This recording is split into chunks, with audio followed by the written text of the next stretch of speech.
الله الرحمن الرحيم.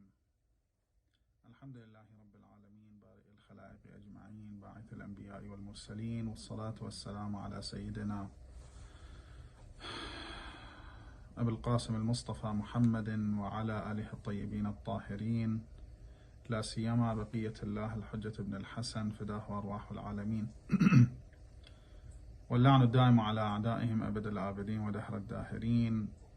Dear brothers and sisters, السلام عليكم جميعا ورحمة الله وبركاته. بسم الله الرحمن الرحيم. اللهم كل وليك الحجة ابن الحسن صلواتك عليه وعلى آبائه في هذه الساعة وفي كل ساعة وليا وحافظا وقائدا وناصرا ودليلا وعينا حتى تسكنه أرضك طوعا وتمتعه فيها طويلا برحمتك يا أرحم الراحمين. Allah subhanahu wa ta'ala states in Quran, Bismillah ar-Rahman ar-Rahim, وَلَوْ نَزَّلْنَا عَلَيْكَ كِتَابًا فِي قِرْطَاسٍ فَلَمَسُوهُ بِأَيْدِيهِمْ لَقَالَ الَّذِينَ كَفَرُوا إِنْ هَذَا إِلَّا سِحْرٌ مُبِينٌ. صدق الله العلي العظيم. So, what is the problem with hadiths? Why tyrants and those who actually confiscated the Khilafah and leadership and successorship from Ali ibn Abi Talib, the commander of the faithful, had big problem with hadiths and with narrating hadiths? What was their issue with it? I can recall that we talked about that probably a few months ago, that when they raise the statement Hasbuna Kitabullah, they meant by that we don't need the Prophet. The book can suffice us. And when they say that, of course, we mentioned that before. When they say that, they don't mean that they will go back to the holy book of Quran and try actually to understand it and to interpret it in correct way. No. They actually wanted to go back to Quran, to interpret the holy book of Allah with their ahwa, with their desires. They wanted to do it in accordance to their government. And because the holy book of Allah has got allegorical verses, that would pave the way for them. Of course, they will apply verses of Quran upon themselves. أطيعوا الله وأطيعوا الرسول وأولي الأمر منكم. Still we see some tyrants, some governments around the region using this verse to force their nations actually to pay allegiance to tyrants. Okay? They use this verse. So they apply such verses on their tyrants. Alaykum salam wa rahmatullah. So going back to Quran without seeking the help of the Prophet and his progeny, it actually means that they wanted to actually interpret Quran with their own desires. So this we have mentioned when we talked about. The other thing is, it's not only narrations. Narrations carry on knowledge. And we talked about that in our previous lesson. Carry on the knowledge of the Prophet. And the knowledge of the Prophet is from Allah subhanahu wa ta'ala himself. Is from Allah the Sublime. Okay, what's the problem with that? Is the knowledge of the Prophet and it's from Allah subhanahu wa ta'ala. So what's wrong with that?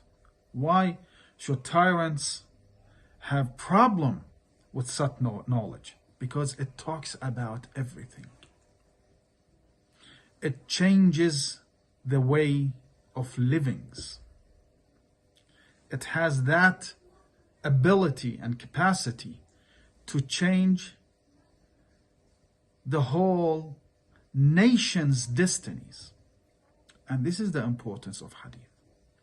So it's knowledge, and it talks about everything from tahara and how we should perform wudu and pray to Allah subhanahu wa ta'ala.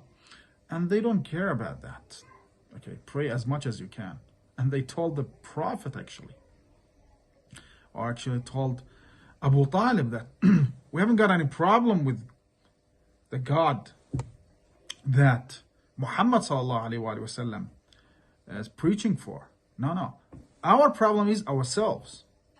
We want to act in accordance to our ancestors' actions. We want to be like them. Why? They had excuses for the saying, such as that, okay, if we say that what we are doing, worshipping idols, is wrong, it will actually differentiate between us and our ancestors, while we want to be with our ancestors. فَمَا بَالُ الْقُرُونِ الْأُولَى. Okay, what about previous nations? قُلْ عِلْمُهَا عِنْدَ رَبِّي. Allah subhanahu wa ta'ala knows what they did, and He knows what should He do with them. Don't worry about them, just worry about yourself. So the problem with hadith, it's not only a problem with hadith sayings, no. It's not only a problem with Almighty God's knowledge, no. But because hadith and Quran have the ability to change people's life, people's behaviors, people's lifestyles, people's governments, okay? People's idols that they used to worship. That's why tyrants actually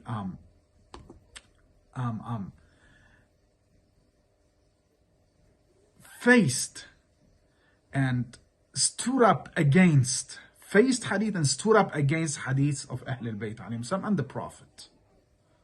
So because it interferes in people's life. Okay, you have to respect your parents without any restrictions. Okay, just see and watch Hollywood's movie, how they justify sometimes. I'm talking about Western's mentalities. How they justify how children should actually be separated from their parents and do as they desire, and even not seeking their parents' pleasures. And they justify that. Okay, some people want to live alone, to not help their parents. No, they justify that. Okay, when you go to Islam and to narrations, you see that Islam actually focuses on that and asks Muslim to actually obey their parents, to be keen with them, with no actually restrictions, unless if they want to associate a God with Allah. Yeah, if they want you to leave Islam, you don't have to obey them, because you have to obey Allah subhanahu wa ta'ala. But other than that, if they tell you, we do not accept you to go to Hajj, okay, are we allowed to go to Hajj? Go and see what some scholars say. We're talking about Hajj, brothers and sisters. Okay, what about playing football? If they say, no, we're not happy with you to go and play football. Go and see what scholars say about that. What I'm talking about is Islam interferes, or Hadith, Islam, Prophet, all prophets and their successors, they have teaching that can actually change people's lives And this is the importance of hadith. And this is exactly the main problem tyrants used to have with hadith. Because hadith have everything. Al-hadith, it's not only saying, it's not only knowledge, it's way of living. And that's why they stood up against hadith.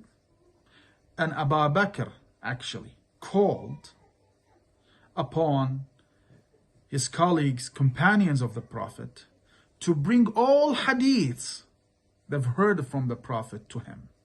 And they took all hadiths they've heard from the Prophet to Abu Bakr, and he burned them to ashes. And he said, Hasbuna kitab Allah. We only want the book of Allah. We don't need hadith. Why? Because hadith got too much detail. And the problem is with the detail. It's not going to be vague. It's going to be very clear, crystal clear. In a way that they cannot actually change its meanings. So the problem with the hadith, they've got problem with hadith that they don't have this problem with Quran. Because Quran might contain verses that are allegorical and not very clear to us, but hadith is very detailed. Okay? Hadith got everything in it, and it's interpret Quran, and it's very detailed. We've got detailed information. Okay? And that is exactly the importance of hadith and why tyrants are against hadith. Because they cannot actually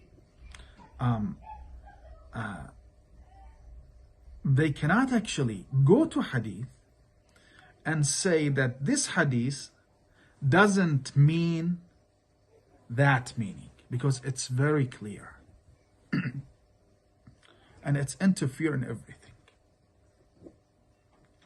And that's why Ahlul Bayt alayhim as-salam. Because hadith is knowledge. And it's knowledge of the Prophet. It's knowledge of Allah subhanahu wa ta'ala. They started to spread the culture of hadith amongst the nation. That all companions of the Prophet, all human beings, just listen to our words and think about it and try to focus in our hadiths to see whether what we are saying is correct or not. If you see it correct, just follow us. Okay? And they persuaded their followers to listen to their hadiths and to write down their hadiths and to spread the culture of Quran and hadith. And they say, راوية لحديثنا, as Imam Sadiq alayhi salatu wasalam states, راوية لحديثنا يبث في الناس ويشدد في قلوب شيعتنا أفضل من 1000 عابد. One person who knows our hadith, okay, who knows how to use them. Some people might know a hadith, but they don't know how to use a hadith, how to apply those ahadith. Know how to use their ahadith is better than 1,000 abid, servant of Allah subhanahu wa ta'ala, slave of Allah, who prays at night time and fast at morning time. One person who's knowledgeable, who has got our hadith, is better than them. Because he can spread the culture of Quran, knowledge of Quran and knowledge of the Prophet between people. Imam al-Baqir alayhi salam states, سارعوا في طلب العلم فوالذي نفسي بيده حديث واحد في حلال وحرام تأخذه عن صادق خير من الدنيا وما حملت من ذهب وفضة. Learn our knowledge. Okay? Knowledge, okay, what is the knowledge? Hadith wahid. A single hadith. Not in knowing Allah subhanahu wa ta'ala, knowing hereafter. And that's very high status hadith. No, in halal and haram. What should you do and what should you avoid? It's better than having the whole dunya with what it contains of gold and silver and a cryptocurrency and etc. It's better. One single hadith. Why? Because actually it makes you a human being. It makes you a wise man. It makes you a slave of God. Too many narrations we have that Ahlul Bayt persuade their followers to listen to hadith, to apply its teaching in their lives, and also to spread the knowledge of Ahlul Bayt alayhim as-salam, and the knowledge of Quran. And as we have, and actually too many verses that the knowledge of Allah is in this book. And Allah subhanahu wa ta'ala taught people using pen and pencil and paper. When he talks about Quran, look how he talks about Quran. In Surah Al-An'am, chapter 6, I believe, yes, verse number 8 or 7. وَلَوْ نَزَّلْنَا عليك كتابا في قرطاس فلمسوه بأيديهم لقال الذين كفروا إن هذا إلا سحر مبين.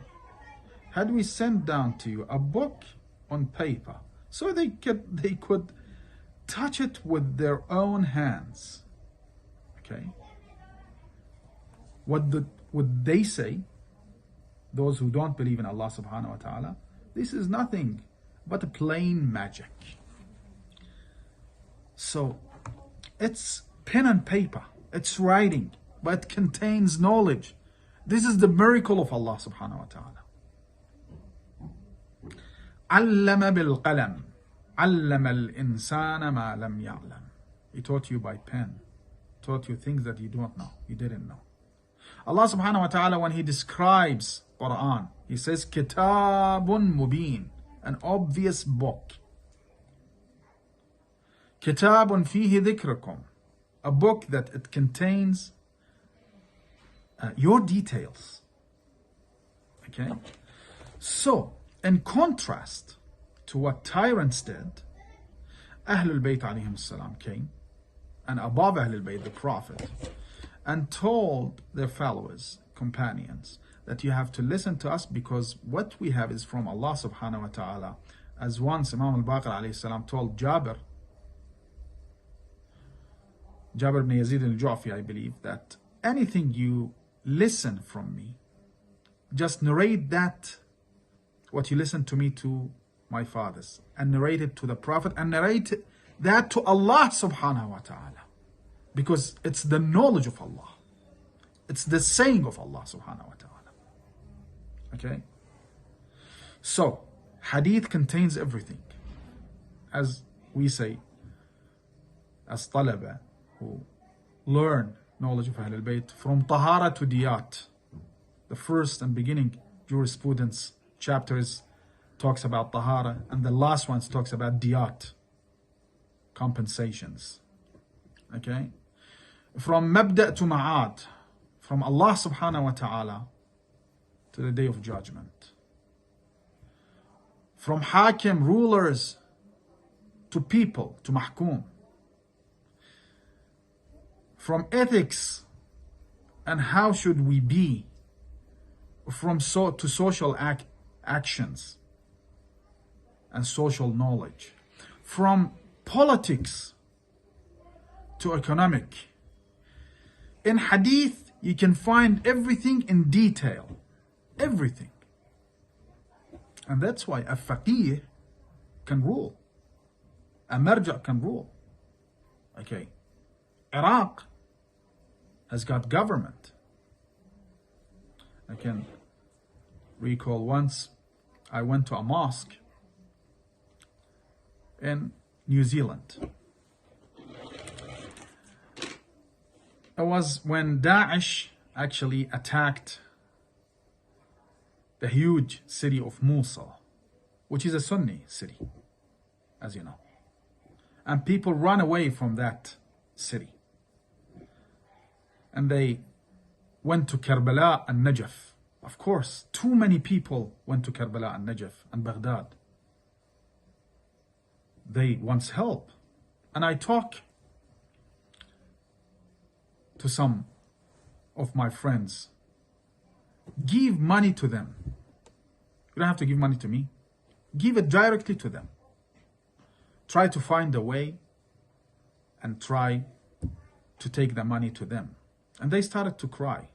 I don't know what they did. But one of them said, okay, we've got government in Iraq. In Iraq, we've got government, so they have to prepare everything for its nation. I accept that. But what if they can't? If they cannot do so, we have to help them. Iraq has got army. Why they need to a verdict from Sayyid Sistani, for instance? May Allah bless him. Ayatollah al-Sistani. Why? Because the army was not able to protect cities. So what I'm trying to say, someone who knows a hadith of Ahlul Bayt alayhi salam very well, he will have the ability to govern, because in hadith we have everything from tahara to diyat, from politics to economic, from sociology to any knowledge you study in universities. Compensations, prison law, family law, even company law. Every law has been mentioned in our hadith. So the problem with hadith is that hadiths are too detailed in a way that even tyrants would not be able to actually say that this hadith doesn't mean that. Why? Because it's very obvious. And that's why you see, and we have to talk about this point later, inshallah. That's why you see that tyrants banned narrating a hadith of the Prophet and actually persuaded their followers who sold their akhirah hereafter to gain dunya, persuaded them to actually lie upon the Prophet by taking some dirham and dinars, dollars, to lie on the Prophet. Why? Because they wanted detailed saying. Quran is not that detailed. It's detailed for those who know it, Ahlul Bayt alayhi salam. But for us, it's not detailed. And in contrast to what tyrants did, Ahlul Bayt alayhi salam persuaded their followers actually to narrate a hadith. In another narration, Rasulullah states, sallallahu alayhi wa sallam, قَيِّدُوا الْعِلْمَ بِالْكِتَابَةِ. Okay? قِيلَ وَمَا تَقِيدُهُ قَالَ كِتَابَتُهُ. Listen and then write it down. Because if you don't write it down, one day you will forget. So try to maintain knowledge by writing it down. The Prophet said that. In another narration, the Prophet states, المؤمن إذا مات وترك ورقة واحدة عليها علم تكون تلك الورقة يوم القيامة سترا بينه وبين النار. If a believer passes away and he leaves behind a single paper of knowledge, that single paper of knowledge can act actually as shield between him and hellfire. وأعطاه الله تبارك وتعالى بكل حرف مكتوب عليها مدينة أوسع من الدنيا 7 مرات. For every single word, Allah subhanahu wa ta'ala, harf, Allah subhanahu wa ta'ala will give him a city in heaven. Each city of them is bigger than dunya 7 times. Okay? How the Prophet, this is in Bihar al-Anwar. The first hadith was in Bihar al-Anwar as well, volume 2. So, أوسع من الدنيا 7 مرات. So, how they persuaded their followers to narrate hadith, because it's not hadith, it's knowledge. It's not only knowledge, it's way of living. It's not only way of living, it's way of living in dunya and akhirah. They wanted us to live happily in dunya and happily in akhirah. Okay? Too many narrations we have. And of course, when Ahlul Bayt alayhi salam persuade the followers to narrate hadith, to listen to hadith, to spread hadith, it's not going to be only by listening and conveying that hadith to another one by their tongue. Now they have to write it down. And that's why the Prophet said, قَيِّدُ الْعِلْمَ بِالْكِتَابَةِ. And this is exactly what was targeted by tyrants. They couldn't wipe out a hadith from people's mind. But they said, rather said, bring to us what you have wrote down. And they burn it to ash. Okay? So we see Ahlul Bayt alayhim salam, even if they face the ramifications of saying the truth, spreading the knowledge of the Prophet and knowledge of Allah subhanahu wa ta'ala, by delivering sermons, by conveying the messages of the Prophet to their followers, even if they face the ramifications of that by tyrants, even if they actually expose themselves to get killed by tyrants, they would not leave that behind. They will actually fulfill their duties. Okay? Just look at one of the Prophet's companion, Abu Dharr al-Ghifari. What was the problem of tyrants with Abu Dharr al-Ghifari? That he was talking, saying the truth.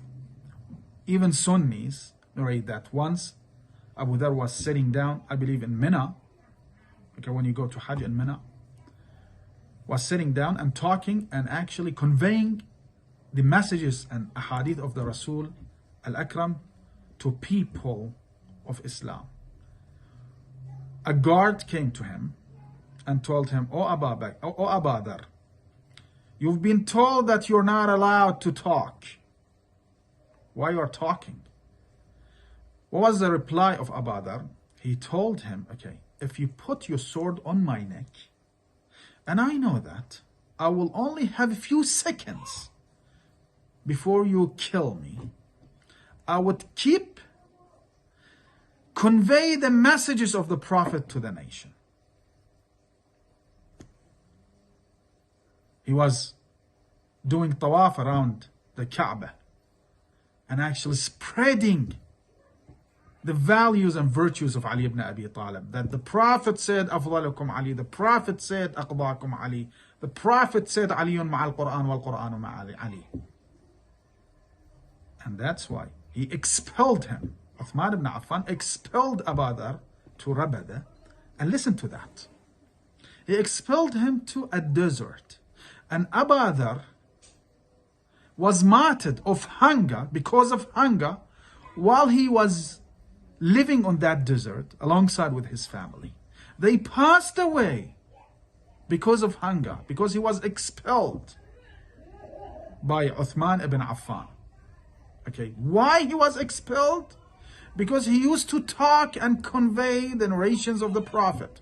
And what's wrong with the narrations of the Prophet? Nothing is wrong with it. But it was too detailed. It was against tyrants' desires. So about that, usually people say that he passed away. No, he didn't simply pass away. He was a martyr. He was a martyr. And you know how oppressed was Abu Dhar? Very oppressed. When they wanted to expel him, I really like Abu Dhar. I love him.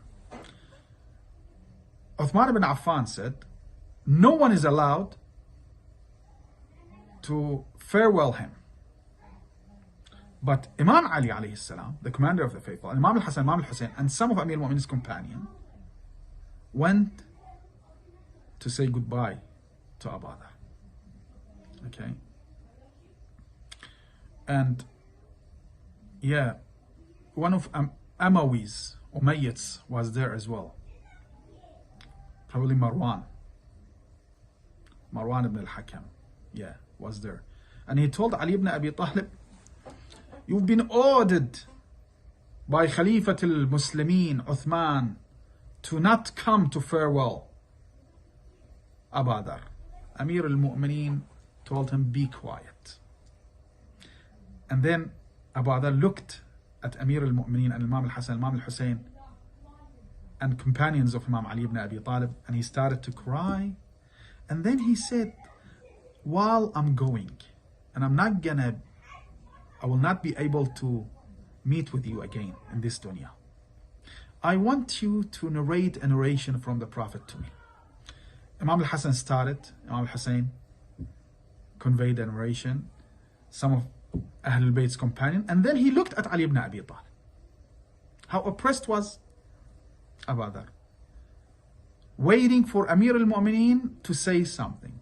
But Amir al-Mu'mineen replied, "Ta'lam anna az-zaman laysa zamani." You know that this era is not my era, and I am not allowed to talk. Look how oppressed was Ali ibn Abi Talib salawatullahi wa salamuhu alayhi. Okay? How oppressed was Ali ibn Abi Talib salawatullahi alayhi. He wasn't even allowed to talk. But he spread the knowledge. He wasn't allowed. He didn't want to allow. He didn't want to expose his companions when they were on that moment, at that moment, to get killed by tyrants. So Abu Dhar was expelled because of a hadith, because he used to spread the knowledge of the Prophet, knowledge of Ali ibn Abi Talib salamullahi alayhi. And he was martyred because of hunger. And Ali ibn Abi Talib was even more oppressed by tyrants. He wasn't allowed to talk, but he did. And at that moment, he didn't say anything. But he started to actually teach his companions to bring back people to Islam. And he was succeeded in that. And that's why after 25 years, they came to him, they begged him, just come and take back the Khilafah. And he said, Ana lakum wazir, khayrun li min lakum amir. It's better for me to be your minister and not the actually leader who leads the government. It's better for me. Khayrun li. So, let's go back to what we were saying. So, Abu Dhar did not stop from spreading the knowledge, the ahadith of the Prophet. Look at Rushayd al-Hijri and Maytham al-Tammar. They were martyred by Ubaidullah ibn Ziyad, la'natullahi alayhi. Why? Because they used to spread the knowledge of Ali ibn Abi Talib.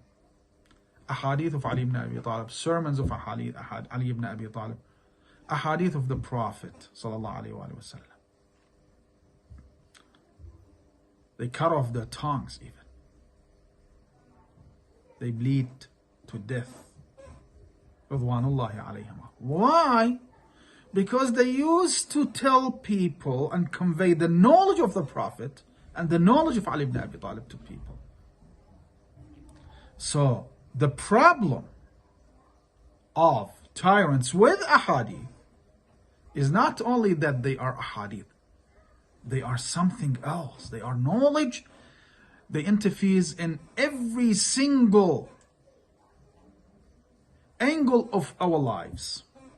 And it can actually build humanities and virtues in people's hearts. And that was exactly the problem of tyrants. So, this, I think, should be enough for our today's lessons. I'll take some questions, inshallah. And I will leave you, inshallah. I know some of you are still fasting. In Mashhad still, it's not Maghrib time. And probably some of you are in night time, late or early morning time. Alaikum salam wa rahmatullah. We had controversial public figure in my country who said publicly that Quran is fiction. Okay? His argument is fiction comes from human beings. Okay. Please kindly elaborate your opinion on this. Thank you. Quran is not fiction. Quran is saying of Allah subhanahu wa ta'ala.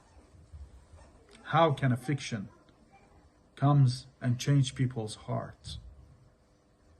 إنه الحق المبين. The strongest reality is Quran. If someone recites Quran from the beginning, very beginning up to the end of the Quran, he will understand in any language he wants. He will understand that Quran is not fiction. Okay. Alaikum salam wa rahmatullah. I want to ask a question related to Friday's ziyarah of Imam al-Mahdi alayhi salatu wassalam. One of the line goes like this. Can read that? Yeah. وَقَتْلُ الْكَافِرِينَ بِسَيْفِكَ, and killing of disbelievers with your sword. What is the meaning of killing the disbelievers in this dua? Are we recommended to killing people when Imam Mahdi alayhi salam? No way. We're not recommended to kill people at all. But let me give you an example, okay? He won't do that as well. He will act as his grandfather, the Prophet, and his grandfather, the commander of the faithful, acted, as we have in too many narrations.